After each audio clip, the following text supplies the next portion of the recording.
नमस्कार, मी कस्तुरी. तुमचं पुन्हा एकदा स्वागत आहे डिजिटल डायरीमध्ये. आणि आपण नेहमी म्हणतो ना की यार एखादा जोक मारला की आपण नेहमी हसत असतो, पण मला वाटतं ते देखील काम करणं खूप कठीण आहे. कारण का आपण प्रत्येकजण हसत असतो, पण तो जोक कसा तयार होतो आणि त्या जोकवर विदिन सेकंदात जर आपल्याला हसता आलं तर खरंच तो जोक बनलाय. आणि आपण म्हणतो ना यार की असे कलाकार असतात ना काय काय की आपण त्यांना बघितलं ना तरी आपल्याला हसू येतं. तर आज असाच कलाकार आहे आपल्याबरोबर. त्याला खूप वेळ म्हणजे आपण काय म्हणू शकतो की तो वेगवेगळे काय काय जे प्रयोग करतो ना ते बघून अख्खा महाराष्ट्र वेड आहे. आणि मला वाटतं मला पण ते थोडंसं वेळ लागलं की प्रत्येक वेळी हसणं. आणि आज तो कलाकार म्हणजे तुम्हाला सगळ्यांचा आणि आमचा सगळ्यांचा आवडता म्हणजे समीर चौगुले. दादा तुझं खूप खूप स्वागत आणि थँक्यू सो मच की झालं शो मध्ये. कसा आहेस पहिल्यांदा? मस्त आहे. मी ऑलवेज तसंच असतो. आणि सगळ्यात आधी सगळ्यांचं कॉंग्रॅच्युलेशन, कारण का आता मुख्यमंत्र्यांच्या हाती सन्मान झालाय. मला वाटतं आपल्यासाठी खूप अभिमानाची गोष्ट आहे. काय सांगशील, असा सन्मान होणं कधी वाटलं? नाही, ऑफकोर्स चीफ मिनिस्टर म्हणजे मुख्यमंत्र्यांच्या हस्ते कोणत्याही कलाकाराचा सन्मान होणे फार मोठी गोष्ट असते. मला ना सगळ्यात आनंद ह्याचा झाला की ज्या कारणासाठी आमचा सन्मान झालाय. कारण जेव्हा सीएम साहेबांनी आम्हाला आमची जेव्हा मिटिंग झाली तेव्हा सांगितलं की कोविड काळात एवढी संकट आलेली आहे आपल्या राज्यावर आणि खूप नैराश्य पसरलेलं आहे. हे नैराश्य दूर करण्याचं काम हास्य जत्रेने केलंय. हे सेंटेन्स, हे जे वाक्य आहे ते माझ्यासाठी आमच्या सगळ्यांसाठी फार मोठी गोष्ट आहे. दिलासा देणार की आपण कुठेतरी ना समाजाच्या उपयोगी पडतोय. कारण खरंच तुम्ही जर बघितलं की न्यूज चॅनल्स सगळीकडे लिटरली क्रिकेटचं हे कसं असतं स्कोर, बरोबर तसं त्यांची आकडेवारी असते की आज MP मध्ये एवढे गेले, आज मुंबईत एवढे पेशंट झाले. आणि ते हळूहळू ना त्याचा खूप त्रास व्हायला लागलेला. आपण जर पहिला लॉकडाऊन जो मोठा झाला त्याच्यात आपण बघितलेलं होतं की डोमेस्टिक व्हायलन्स खूप वाढलेला होता. तू जर आकडेवारी बघितलीस तर. कारण तेच आहे की एवढ्या वेळा एकत्र दिवसभर राहण्याचं ना कुणावर वेळच आलेली नव्हती. माझ्या मते ना एकमेकांना शेवटी मग ते ना कुठेतरी रिलीफ करण्याचं, एक अख्खं कुटुंब टीव्ही समोर येऊन 1 तास हसण्याचं काम हास्य जत्रेने सुरू केलं. आणि मला वाटतं ही खूप अभिमानाची गोष्ट आहे की म्हणजे हे काम तुम्ही केलं. आपण नेहमी म्हणतो की डॉक्टरांनी ती सेवा केली, पण मला वाटतं तुमच्या हसण्यामधून तुम्ही ती सेवा दिली रुग्णांना. कारण का रुग्ण ते होऊन बरे झाले. तर त्याबद्दल एकंदरीत काय सांगशील की आपला शो लोक बघतात आणि बरे होऊन घरी जातात, काय सांगशील? नाही, खूपच आनंद होतो आणि समाधान वाटतं. आपण मेहनत तर मी अनेक वर्ष केली, 28 वर्ष काम करतोय. बरोबर. म्हणजे तुमच्या कदाचित जन्म पण झालेला नसेल.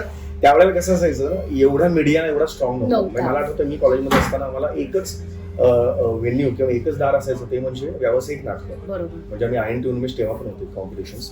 ते केल्यावर व्यावसायिक नाटक तुम्हाला काम मिळणार. आता काय झालंय, तुम्ही जरा जरी इंटर कॉलेजला चमकलात की लगेच तुम्हाला ना चॅनलमध्ये खूप अव्हेन्यूज खूप आहेत तिकडे. आणि मग तुमचं ना फेम तुम्हाला लवकर मिळतो, तुम्हाला पैसा लवकर मिळतो. तसं माझ्या जनरेशनच्या बाबतीत नाही झालं. मला स्ट्रगल खूप करावं. आणि आता गेले 10-1 वर्ष लोक, 4 लोक का होईना, हे टेलिव्हिजनमुळे आम्हाला ओळखतात.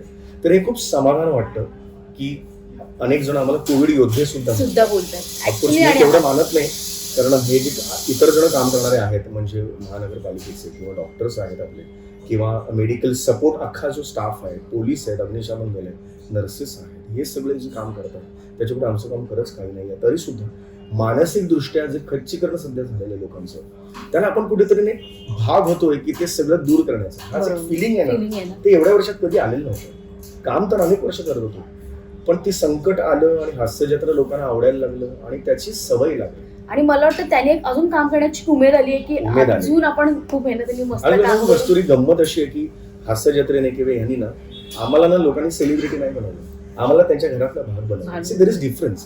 तो सेलिब्रिटी बनणं, तू आता समजा इथे मी बसलेला असताना सेलिब्रिटी आहे तर मी लगेच भेटायला नाही जाणार, जर राखू नये. पण तू तुझ्या घरातला वाटला ना, लोक आपुलकीने येतात.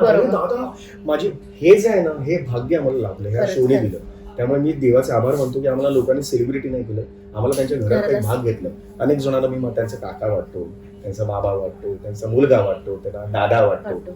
ही गोष्ट फार माझ्या मते आयुष्यात अचीव केल्यासारखी वाटली. नक्कीच. आणि आपल्या शोचं नाव आहे लाईफ कॅमेरा ऍक्शन, तर आपण तिथे वळूयात.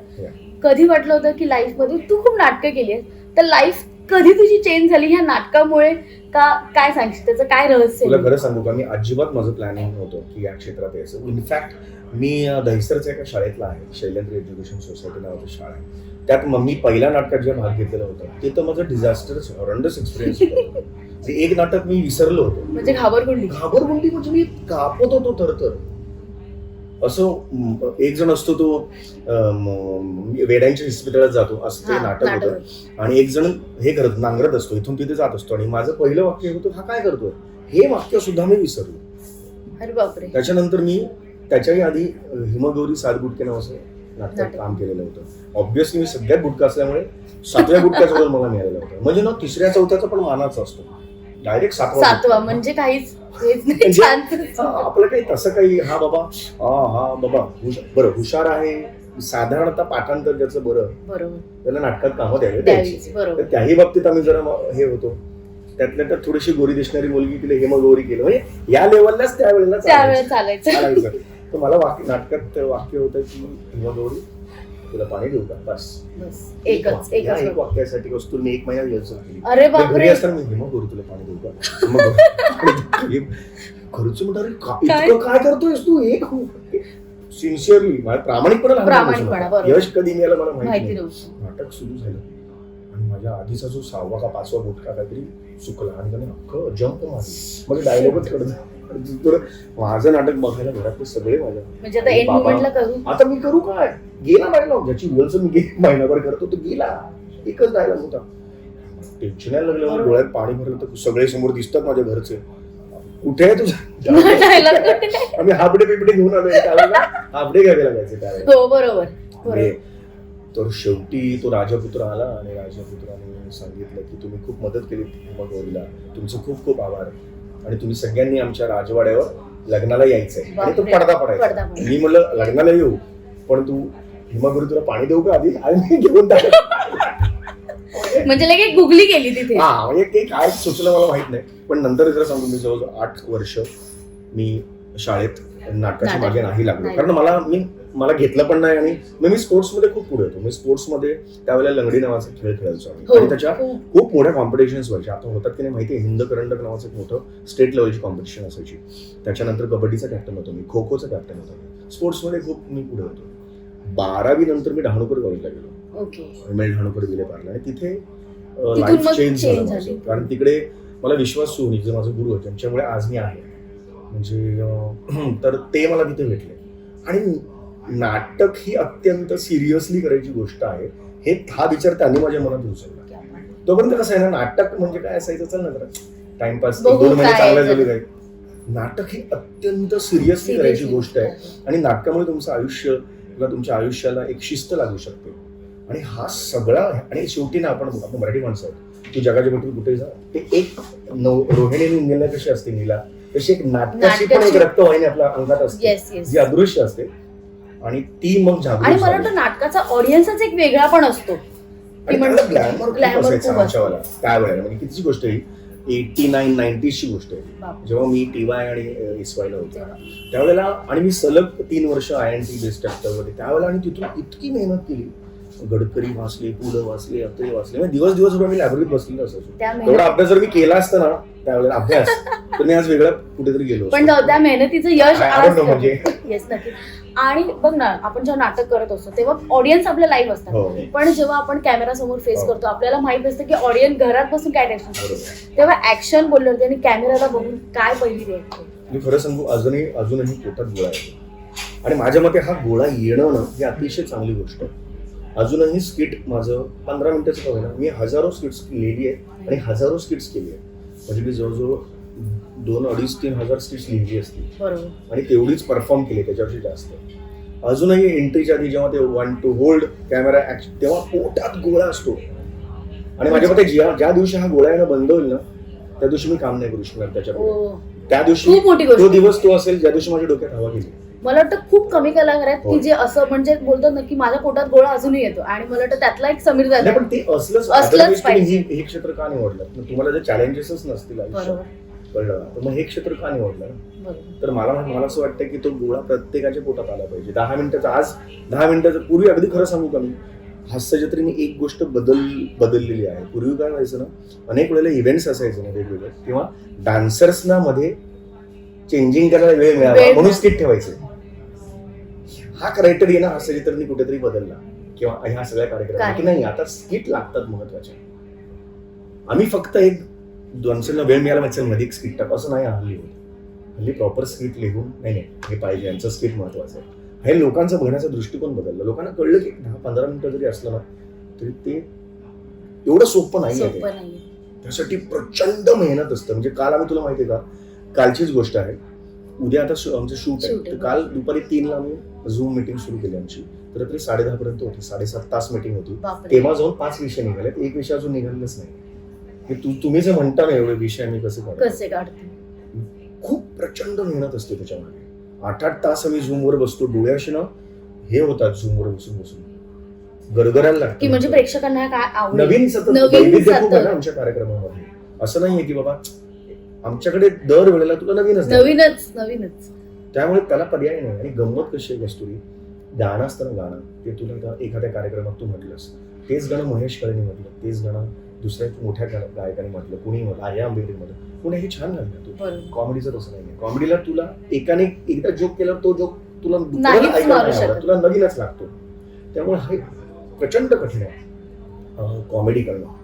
आणि ते खूप चॅलेंजिंग असल्यामुळे ती करणं. आणि ते चॅलेंज तू स्वीकारलेलं आहे. स्वीकारलं म्हणजे आवड नक्कीच. आणि दादा असतं ना की कलाकार म्हटलं की त्याला एक असतं की यार मला ही आयुष्यात भूमिका करायची.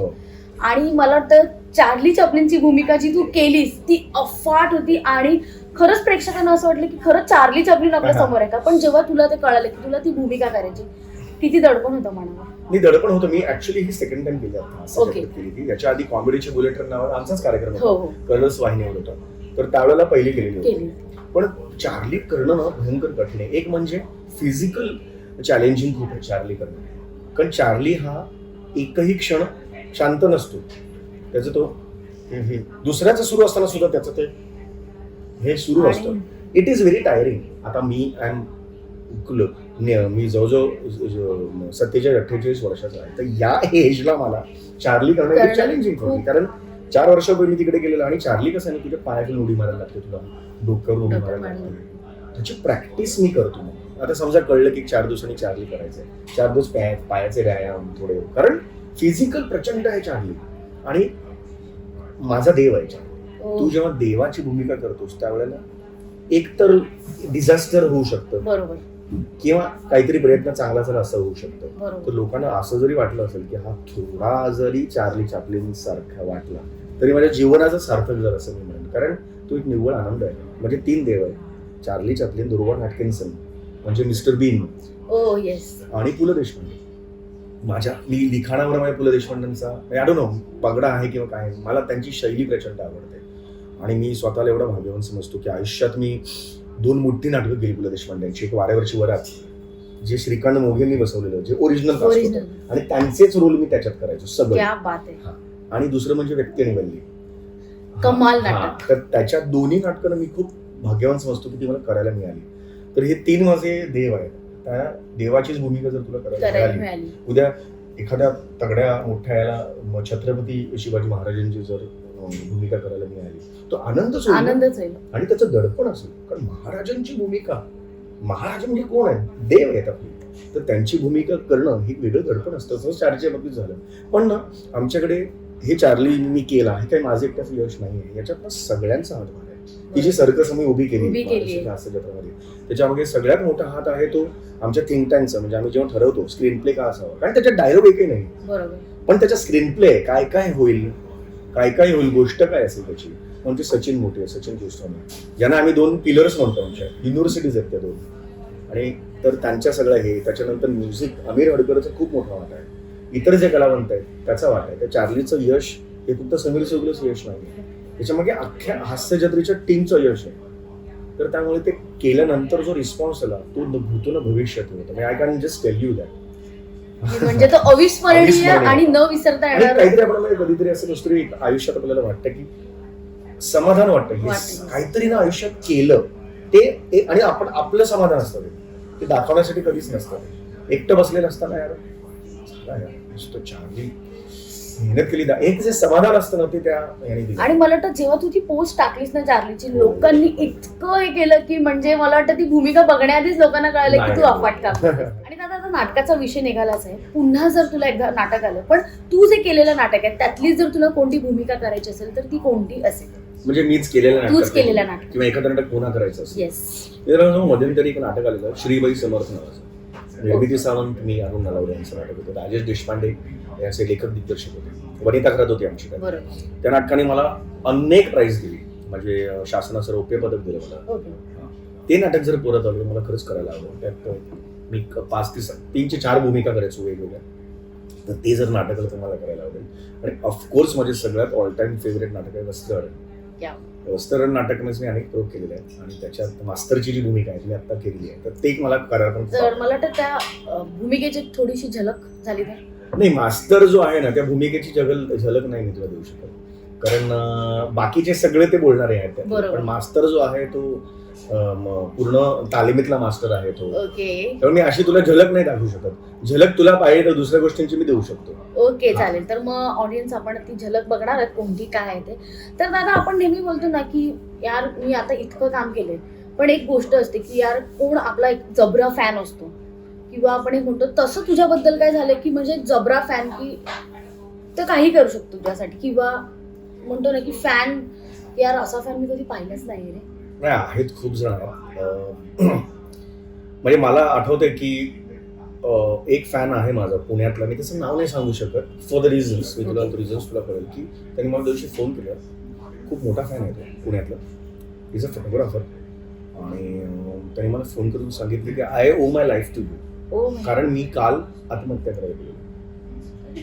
आणि त्यांनी मला सांगितलं फोनवर की मी तिकडे गेलेलो, मला मनात विचार होते, पण मी तुमचे स्किट्स बघितले आणि ते मला डोक्यात सगळं गेलं, ते माझ्या डोक्यात जे होतं ते विचार, आणि मी खूप हसलो, मनापासून हसलो, आणि एकदम पॉझिटिव्हिटी आली माझ्या, आणि तो विचार आजता काय माझ्या डोक्यात आलेला नाही. तर असेही खूप फॅन्स आहेत. काही फॅन्स आता काय झालंय की लोकांना खूप रोजचं झाल्यामुळे ना लोक फार घरातली समजतात. त्यामुळे ते इन्स्टावर अनेक फॅन क्लब्स निर्माण झालेले आहेत. एक आपल्याकडेचे मोठे जादूगार होते, त्यांचं ॲडलेड ऑस्ट्रेलियात ऑपरेशन झालं ब्रेन ट्युमरचं. तर मध्यंतरीच्या काळात असं झालेलं होतं की ते बेशुद्धीत माझं नाव घेत होतं, काय कुठे काही बघितलं नाही, काय वाटत होतं माझं नाही विचारायचं. तर कोणीतरी कॉन्टॅक्ट करून त्यांना त्या डोंगराला डॉक्टर की त्यांना बोलायला लावा त्यांना, म्हणजे ते हॅपी होती, त्याची रिकव्हरी फास्ट होईल ऑपरेशन नंतरची. ॲडलेडवरून आम्हाला त्यांनी कॉन्टॅक्ट केला, आणि त्याची बायको, मला एवढं वाईट वाटलं, त्याची बायको खरंच त्यांनी तिथून इतकं विनंती केली, रडली खूप, की आज तुमच्यामुळे ते आज एकदम फ्री आहे तुमच्या बघून. तर हे जे सगळे फॅन्स आहेत की ते त्यांच्या कुठेतरी सबकॉन्शियस माइंडमध्ये सुद्धा आम्हाला ठेवतात, इतकं प्रेम करतात. तर त्यावेळेला ना तुम्हाला काय रिॲक्ट व्हावं कळत नाही. मला ना अशा गोष्टींची सवय पण नाही, मी 4 चौघात असा एकदम असा सिम्पल राहणार, म्हणजे आता काय बोलू मी, काय बोलायचं तू सांग, तू काय बोलू शकत, किंवा मस्त आनंद झाला असं बोलणार तू, की यार आपण जे करतो काम ना ते किती वेगवेगळ्या पद्धतीने लोक रिसीव्ह करतात. मग काय होतं ना, तुमची रिस्पॉन्सिबिलिटी वाढते कामाची, की नाही यार मी जे काम करतो ते मला जास्त रिस्पॉन्सिबिलिटी केली पाहिजे, जास्त जबाबदारीने मला करावं लागेल ते काम. त्यामुळे ना मग मी प्रत्येक एक माझ्या दुसऱ्यांच्या स्किटमध्ये 2 मिनिटाचं काम असलं तरी सुद्धा ते तेवढ्याच 200% देऊन करतो, बिकॉज मी काम करणार आहे ना, तर मी माझं 200% देणार. आणि मी मुळातच तसं आहे, कुठलीही गोष्ट असेल तरी मी पूर्ण कॉन्सन्ट्रेट करून आणि पूर्ण 200% देऊन मी करतो. तर असे अनेक फॅन्स आहेत, ते तुम्हाला खूप तुमचं आयुष्य म्हणतात ना, तुमच्या आयुष्याला हे देतात, कलाटणी आकार देतात. ते सगळं फॅन्समुळेच झालेलं आहे, त्यांच्या कौतुकाच्या थापेमुळेच झालेलं आहे. नक्कीच. आणि आपल्या गप्पा अशा सुरू राहणार आहेत, पण दादाला म्हटलं एक छोटा गेम झाला पाहिजे. गेम म्हणजे काही क्वेश्चन्स काढले, बघूया काय ती क्वेश्चन्स, आणि खूप दादाच्या रिलेटेड आहेत ती क्वेश्चन्स. आपण सुरुवात करूया. Okay, so ready. पहिला प्रश्न आता तुमच्या जोडीबद्दल विचारते. विशाखा दे आणि तुझी जी जोडी आहे त्या दोघांमधला एक जो आपण बोलतो ना की केमिस्ट्री आहे, तर ती केमिस्ट्री मधला सगळ्यात तुमच्या दोघांचा आवडीचा एपिसोड कोणता आहे? अगदी खरं सांगू, जाऊया गप्पांच्या गावामध्ये तिने एकदा आयेशा बेगम केली, लाल साडीतला. तो जो आहे तो आमचा ना पहिला होता परफॉर्मन्स जाऊया गप्पांच्या गावामधला. आणि त्यात विशाखाने जे काम केलं, म्हणजे ती पान खाणारी आणि ती उर्दू बोलणारी आणि त्याच्यानंतर त्याच्यात मग मी तिची मुलाखत घेतो. तो जो एपिसोड होता तो माझ्यामध्ये आमच्या दोघांचाही फेवरेट आहे. आमच्या दोघांचे तो फेवरेट आहे. तो एपिसोड, ती जी स्किट आहे ते माझं सगळ्यात फेवरेट आहे. आणि त्याच्या खालोखाल ऑफकोर्स चार्ली जे केली. पण हे सगळं शक्य होतं ना विशाखाच्या साथ, तिची एवढी भक्कम साथ आहे ना. काय ना, नुसतं ऍक्शन रिॲक्शन फार महत्वाची असते कॉमेडीला. तू जर रिॲक्टच नाही झालं असतं, ती जर रिॲक्टच नाही झाली माझं यश दिसूच शकणार नाही लोकांना. समीरचं बोलायला दिसतो कारण ती प्रॉपर रिॲक्ट होते किंवा तिच्याला मी होतो. आम्ही काय ना एकमेकांना फार कॉम्प्लिमेंट करत काम करतो. कुरगुडी आमच्यात होत नाही कारण आम्ही ना फार मित्र चांगले होते एकमेकांचे. मैत्री आमच्यात खूप चांगली होती. हसायला तर आत्ता आली, त्याच्या 10 वर्ष आधीपासून मी एकत्र काम करतो. अच्छा, मग तेव्हापासूनच ते बॉन्डिंग आहे. आंबटगोड नावाची एक सिरियल होती, त्याच्यात आम्ही एकच फॅमिलीत होतो. त्याच्या आधी वस्त्रण नाटक केलं, त्याच्यात आम्ही एकत्रच होतो काम करायला. त्यामुळे आमची मैत्री त्याच्या आधीपासून आहे. त्यामुळे ना तो प्रकार येत नाही की विशू मग आम्ही एकमेकांवर चिडतो, मारतो, तिला मी त्रास देतो. मग तिच्या हातचाच मी वरणभात खायला मला खूप आवडतो. डब्यात कसा का होईना माझ्यासाठी वरणभात घेऊन येते. तिला माहिती मला साधा वरणभात खूप आवडतो. आपण त्याला फोडणी बिडणी देत सिंपल वरणभात, तर तो माझ्यासाठी एवढा आणते, दररोज आणते. तर ते एक काय फारच आता एकमेकांची मी माझ्या घरच्यांबरोबर जेवढा नसतो तेवढा ह्या अख्ख्या कुटुंबाबरोबर असतो. त्यामुळे ते बॉन्डिंग भयंकर महत्वाचं असतं. आणि आयुष्यातली एखादी आठवण की जी कधी न विसरता येणारी, म्हणजे आपण म्हणतो ना एक लाईफ मुवमेंट की जो मी कधीच नाही विसरू शकत. मला हे कुठे फार मी सांगितलं नाहीये, पण लाईफ मुवमेंट आत्ताच माझी 1 महिन्यापूर्वी झाली, जेव्हा महेश लिमये जे आपले फार मोठे डिरेक्टर आहेत, येल्लो नावाची फिल्म त्यांनी फार मोठे डिरेक्टर, माझे खूप चांगला मित्र आहे महेश. त्यांच्यात मी एक नवीन फिल्म सुद्धा केली. तर त्यांनी मला एक दिवस फोन केला की तू सगळे काय करतोयस, तू कुठेही आजूबाजूला असशील तर एका ठिकाणी जा, मला तुझ्याशी बोलायचं आहे, एका माणसाला तुझ्याशी बोलायचं, तुझी खूप मोठे फॅन आहेत. आणि ते फॅन तो माणूस होता संजय लीला भंसाली. तर मग मला नाही त्या काय म्हणतात घटनेसाठी मी तयार नव्हतो. कारण असं कसं ना, म्हणजे संजय लीला ते मला सर म्हणाले, संजय सर म्हणाले, संजय लीला भंसाली म्हणाले की मी सहज बघत असताना हास्यचित्र युट्यूबवर मला दिसलं आणि त्या दिवसापासून आज कालपर्यंत मी फक्त समीर चौगुले या माणसाला बघतोय. आणि तुमची आणि विशाखाची त्याने एक मस्त कॉम्प्लिमेंट केली की तुम्ही ना 2दा एक स्किट केलं पाहिजे, जेणेकरून मी एकदा समीर चौगुलेला बघेल, एकदा विशाखा सुभेदारला बघेल. When it comes from Sanjay Leela Bhansali, ही माझ्यासाठी it's a big thing for me. म्हणजे लोक बोलतात ना की मला ह्यांच्यावर एकदा काम करायचं आणि त्यांनी तुम्हाला कॉम्प्लिमेंट दिली आणि त्यांनी मला सांगितलं समीर मला तुला भेटायचं एक दिवस. आता जे अख्खी बॉलिवूड त्यांना भेटण्यासाठी तरस आणि ते मला म्हणतात Sameer I want to meet you, तर ही माझ्यासाठी भयंकर मोठी मुवमेंट आहे. मी लिटरली थरथरत होतो मला की हे आधी मला वाटलं कोणीच आपल्यातलाच कोणतरी कॉमेडी प्रँक वगैरे करू शकतो, पण महेश तसा नाहीये. Mahesh is a very nice guy. तर ते म्हणाले मी तुमचं स्किट 10 वेळा बघितलंय, काय टॅलेंट आहे तुमच्यासारखं टॅलेंट. त्यांचं असं स्टेटमेंट आहे की अख्ख्या हिंदुस्थानमध्ये नाही. ऑफकोर्स ते आता त्यांच्यावर मी काय एवढं त्याचं, पण जेव्हा it comes from Sanjay Leela Bhansali हे माझ्यासाठी खूप मोठं आहे. कारण मी तर फॅन आहे त्या माणसाचा आणि त्या माणसाचं विजन ग्रँजर आहे सगळं आयुष्यात. त्याच्या फिल्म्स बघा तुम्ही काय आहेत. तर ही मुवमेंट माझ्या मते ही फर्स्ट टाइम मी तुझ्या समोर सांगतोय. मी आतापर्यंत एवढे सांगितलं नाही कारण मला असं आवडत नाही हे मला टाकावंच. आय डोंट नो, मी नाही टाकलं कुठेही सोशल मीडियावर, पण that has become my life movement. कधी हास्यातून रडू आले का? नक्कीच आलेलं आहे. स्किट होतं आमचं, मी आणि विशाखा करत होतो, म्हातारा करत होतो आणि त्यात असं होतं की माझी बायको गेली, तिचा नवरा गेला आणि ती मला छेडत असते. म्हणतो काय तुम्ही छेडताय मला, असं करताय. मग ती शेवटी सांगते अहो हीच तर गंमत आहे, चला लग्न करूया. अहो किती सहज म्हणताय तुम्ही, काय झालं, मी तुम्हाला म्हणतो समोरच्या बिल्डिंगमध्ये राहिला आणि ती म्हणते चला करूया, आपले गेले आता सगळे साथीदार. याचा अर्थ असा नाही की आपण पुढत राहायचं, नव्याने विचार करू. ते स्किट झालं समहाव वाढून मला आईचीच आठवण. मी खूप हसत होतो की शेवटी त्याचा सार असा होता ज्यावरून मला आईची आठवण आली की म्हाताऱ्यांचं लाईफ हे त्या पोकळी सोडून ना म्हाताऱ्यांनी त्यांना पाहिजे तसं जगायला पाहिजे. मी या मताचा आहे की काय हरकत आहे 2 आजी आजोबांचं लग्न झालं अनोळखी, काय प्रॉब्लेम आहे त्याच्यात. लग्न काय फक्त एका कारणासाठीच होत नाही ना. त्यात एक वाक्य होतं छानसं की आता मला लग्न करायचंय ना कारण मला आता कुणीतरी हार्टबीट्स मध्ये थांबले ना तर उशाशी थरथरणारा हात पाहिजे धरायला, तेवढ्यासाठीच पाहिजे.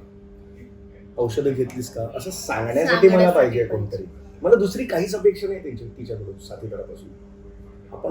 आपण आजोबांचा किंवा आजींचा ह्या दृष्टीने विचार करत नाही.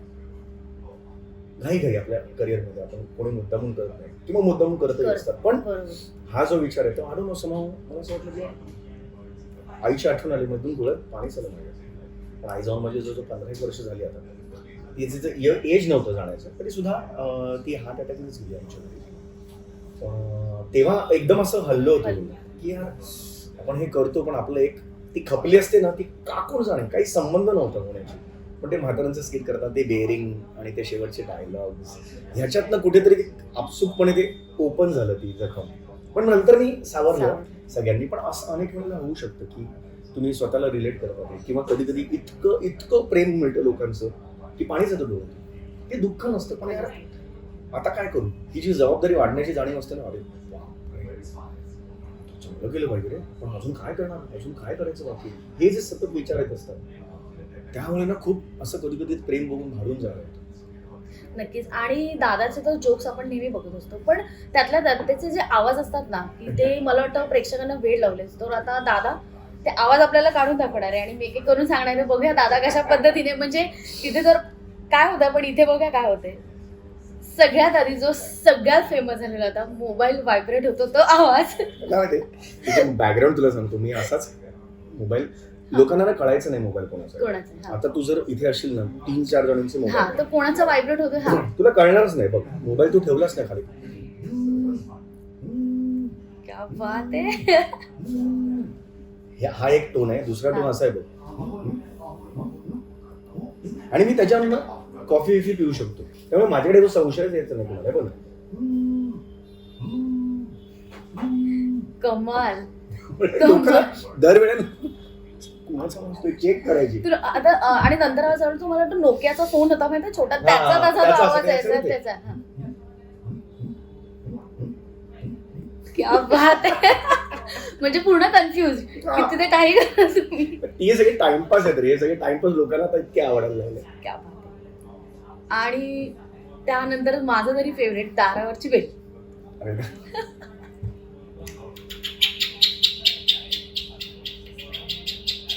अशी बेल हे कसं सुचलं म्हणजे? अगं काही नाही का, हे टाइमपास आहेत सगळे. म्हणजे कॉलेजमध्ये असताना किंवा कुठल्या असं मला ना सवय आहे प्रत्येक गोष्टीचं हे करून बघायची की आपल्याला जमते का, आपण करून बघू. मी एकटा असताना ना कदाचित लोकांना वाटेल हा असा काय, पण मी विथ म्युझिक गाणं म्हणायची खूप सवय. म्हणजे एकटा असताना काही करत असेल ना असं म्हणून